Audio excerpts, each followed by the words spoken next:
घुरायो हो कैंट थाणे ते, छो त लास्ट हियरिंग जॾहिं मुंहिंजी हुई त हिननि मूंखे चयो त तोखे कैंट थाणे ते अची पंहिंजो बयानु रिकॉर्ड कराए छॾ, जॻह 161 जंहिंखे चवंदा आहिनि।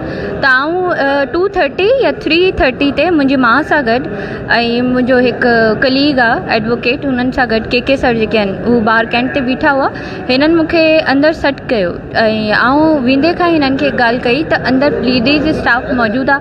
हिननि चयो त अंदरि कमरे में हलो, लेडीज़ स्टाफ मौजूदु आहे। लेडीज़ आऊं अंदरि वई आहियां त कमरे में केरु कोन हो, न को मेल हो न को फीमेल हो। हुननि खां पोइ जेके आहिनि न, हीअ एस एच ओ आया कैंट वारो, हिननि मूंखे चयो त तव्हांजा जेके फ़ोन आहिनि उहे असां घुराया आहिनि ऐं सील हुआ मुंहिंजा फ़ोन न बैग में, त हीअ जेके आहे तव्हां खुलाए असांखे पासवर्ड ॾेई छॾियो ऐं असांखे कुझु शयूं आहिनि हुननि खे ॾिसणो आहे। ऐं अपील कई, रिक्वेस्ट कई त तव्हां जेके बि हिन में जेके डेट मैंशन आहे ऑफेंस जी 3rd आहे न FIR में, ऐं चयो 3rd जे ॾींहं ते जेतिरो सभु थियो आहे उहो डेटा आऊं तव्हांखे ॾियां थी, जेके पार्ट ऑफ इन्वेस्टिगेशन आहे। जेके मुंहिंजो पर्सनल डेटा आहे हू आऊं तव्हांखे हुनजो एक्सेस छो ॾियां। जंहिं ते हिननि चयो त तूं फ़ोन खोले थी या असां तोखे तव्हां सम्झी सघो था अॻिते जेके ही हलिया।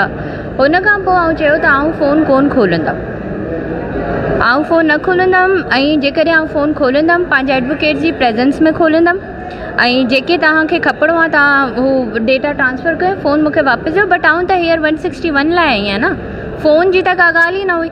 हुन खां पोइ जेके आहे हिननि छा कयो, बदतमीज़ी कई। SHO जेके हिते बीठा रियाज़, हुननि बदतमीज़ी कई, को फीमेल कोन हुई, पोइ मज़र सूमरो अची वियो। पोइ हिननि छा कयो त मूंखे हिकु जेके गाड़ी आहे हुन में हिननि शिफ्ट कयो। पहिरीं त पूरो शहर हिननि मूंखे घुमायो 5-6 कलाक। हुन खां पोइ मूंखे ख़बर न हुई प्लेस कहिड़ी हुई, but it was like a rest house. Rest house इहो, हिन में डेली सकीना भट्टी ईंदी हुई ऐं डेली को न को पुलिस वारो ईंदो त फ़ोन खोले छॾ, त हुते ATC जो थिए थो। मूंखे ख़बर न हुई ATC जो कुझु खणी आया आहिनि हिते। पोइ ऐं मूंखे चयो त ATC में तुंहिंजी FIR थी वई आहे ऐं असां तोखे छॾूं था, हीअ था। हिननि इलाही मूंखे प्रेशराइज़ कयो, मूंसां बदतमीज़ी कई। त अॼु डेट लॻल हुई ऐं मुंहिंजी एप्लीकेशन हिते मिसिंग जी हुई, त जज साहब हिननि खे कयो ऐं मुंहिंजो जेके लर्न काउंसिल आहिनि अशफाक सर, हुननि हिननि खे प्रेशराइज़ कयो त जिते बि आहे न त असां डायरेक्ट कंप्लेन करे FIR अलाउ कंदासीं। त हिननि मूंखे कल्ह राति 10 वॻे मुंहिंजे घर छॾियो आहे, तव्हां अॼु सुबुह हिते आई आहियां।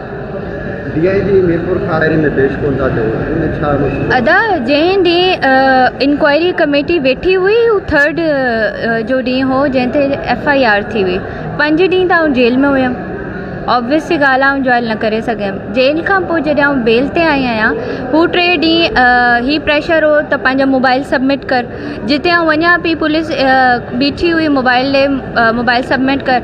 ऐं DIG साहब खे फाइनली पंहिंजी स्टेटमेंट, पंहिंजी जेके आउं हाई कोर्ट में इस्तदा कई आहे, जंहिंमें आउं चयो वियो आहे कमेटी लाइ बि, हुन जी बि पटिशन जी पूरी कॉपी ऐं पंहिंजी स्टेटमेंट आउं 4-5 डेज़ पहिरीं ई TCS करे छॾी हुई, जंहिंमें आउं ही रिक्वेस्ट बि कई हुई DIG मीरपुर ख़ास साहब खे कि जॾहिं ही ATC जो, छो त ॻाल्हियूं त हलनि पियूं न, मूंखे हैरेस कनि पिया। ऐं जो जॾहिं आउं कोर्ट खां थोरो मूंखे रिलीव, ऐं थोरो मेंटली स्टेबल थी वञा, ऐं इंक्वायरी बि जॉइन कंदमि ऐं आउं हर शइ तव्हांखे ॾेई वेंदमि जेके बि एविडेंसिस आहिनि। त DIG मीरपुर ख़ासि पोइ 3rd नोटिस न कढियो आहे। 2nd ते आउं हुननि खे रिक्वेस्ट करे छॾी हुई त सर ही ATC वारो मामिलो आहे, मोबाइल वारो मामिलो आहे ऐं पुलिस जेके आहे उहो मूंखे हैरास थी करे। कॉन्स्टेंटली मुंहिंजे घर ते मोबाइल बीठियूं आहिनि। ऐं मीरपुर ख़ासि अचां ही मूंखे ॿिए केस में अरेस्ट करे वठनि, पोइ कहिड़ो फ़ाइदो।